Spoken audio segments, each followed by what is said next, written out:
Yesterday, the Democrats in the House successfully approved a $3.5 trillion budget blueprint that will eventually lead to legislation being written, a reconciliation process being initiated. This is not that, but this does pave the way for that.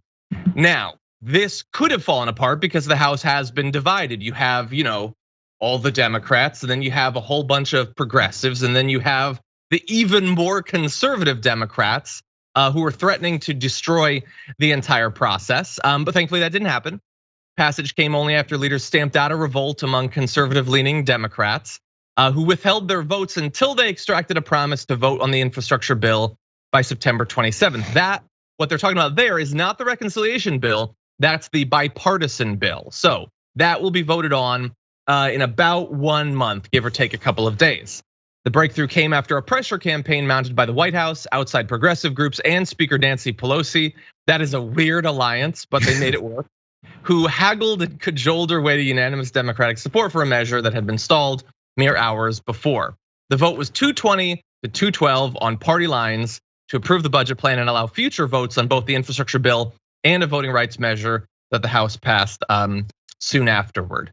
So here is where it gets spicy, JR.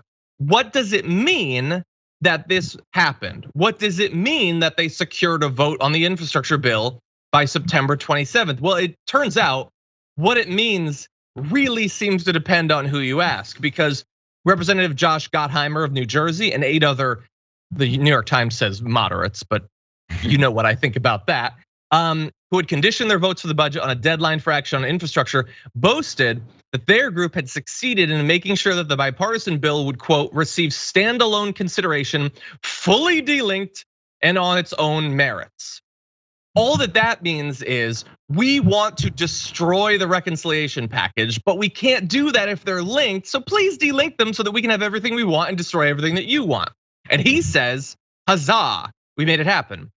But if you talk to the progressives, they don't necessarily think so. Pramila Jayapal says, as our members have made clear for 3 months, the two are integrally tied together, and we will only vote for the infrastructure bill after passing the reconciliation bill. And furthermore, Representative Alexandria Ocasio-Cortez tweeted, our position remains unchanged. We'll only vote for the infrastructure bill when the House passes a reconciliation package that delivers on overdue promises like lowering drug prices, fighting climate change, supporting childcare, and providing vision and dental care to seniors. So, JR, they very much disagree. What do you think? This entire thing with this infrastructure, these bills, infrastructure bills, the reconciliation versus the bipartisan one, the House one versus the Senate one versus the one that can go to all of them, and then Biden's gonna sign, and then Manchin's on board for it, and Kristen Sinema's gonna be okay with, and now new guy trying to get his name in the mix. Oppenheimer, what's his name? Doesn't matter. The thing is, Oppenheimer had a different terrible effect in the world, but anyway. People, all these politicians are politicking. They're trying to get their names in certain positions to think that they're gonna boost themselves. Somehow, the Joe Manchin thing is catching on.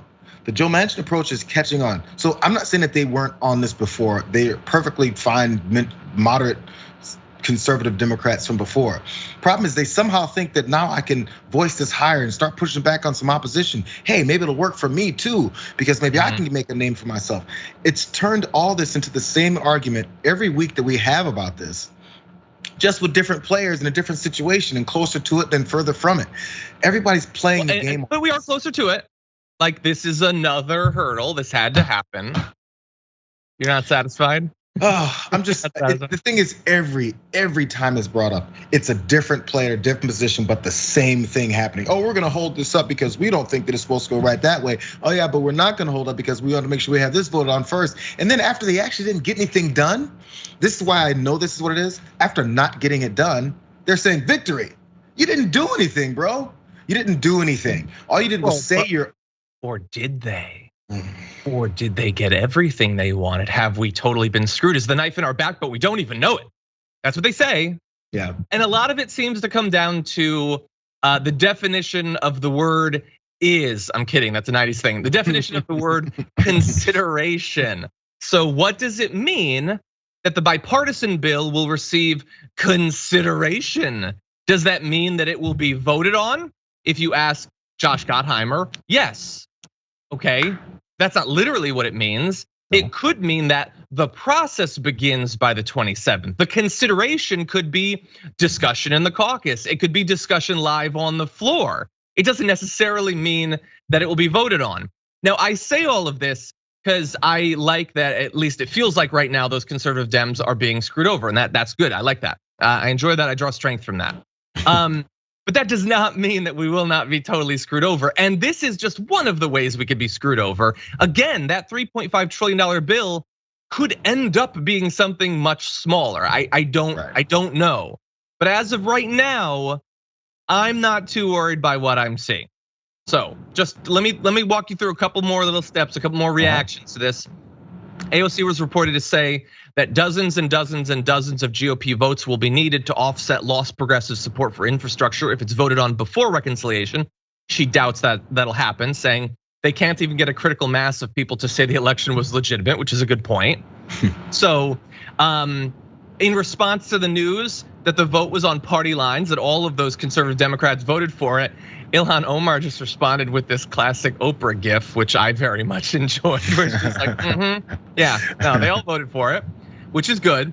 Now, why did they vote for it? We've talked a little bit about this earlier, this week, but they've been really receiving a lot of pressure from Nancy Pelosi, from progressives, from groups like the Justice Democrats, which are running ads in their districts, from people like Jessica Cisneros, who are running against some of the 9, or one of the 9, in this case, Henry Cuellar. And even like the way they thought, no, we're gonna be cool. We're gonna be like the power brokers. But it turns out now, according to Greg Sargent in the Washington Post, they're known in the caucus as the sabotage squad, which is not squad goals. That's not what you want, actually. And like there's talk about like I believe it's the DCCC cutting them off when it comes to funding for their reelection campaign. So again, who knows what'll happen, but I don't know. So far, I like it. Well, yeah, but the thing is, like, they're gonna gain. You said you gain your strength from the way this is all breaking down and how this is going toward badly for them, right? But they gain their strength from money that they're gonna get from this, in particular, and potential political positioning and ways they can get reelected. Again, it's the same thing. They're just trying to get back in office or make a name for themselves. So the Chamber of Commerce going after these guys. There's also centrist groups and Republican groups that are paying them and congratulating them for all this stuff. They're putting out ads calling them real life heroes. What did they do? This is where the motivation comes in. Anytime people say, so what does this politician not know what he's doing? Or is he just gaming the system in a way? It's always the question of where their level of knowledge is. Their knowledge is strictly based in being labeled by this group, ironically called No Labels.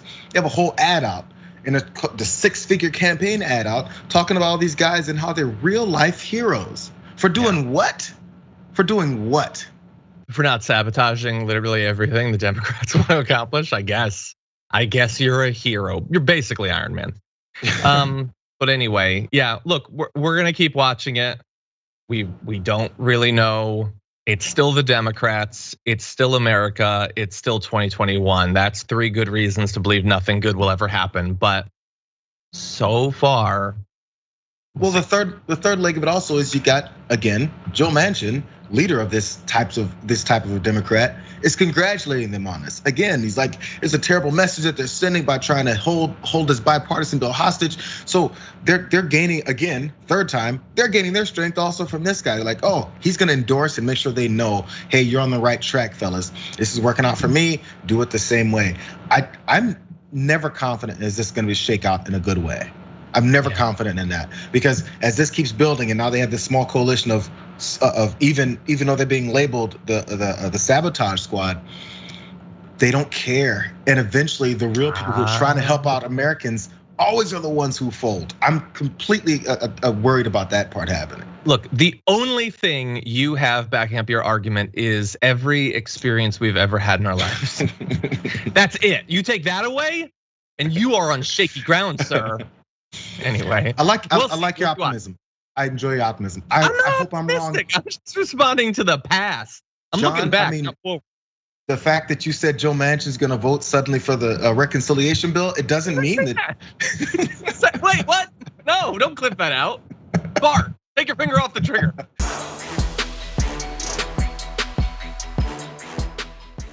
Check out the Damage Report podcast each day, wherever you get your podcasts, whether Pocket Casts or Stitcher or iTunes. You can join me as I give you the news and stories you want, with a range of co-hosts and interview guests jumping in on the fun each day.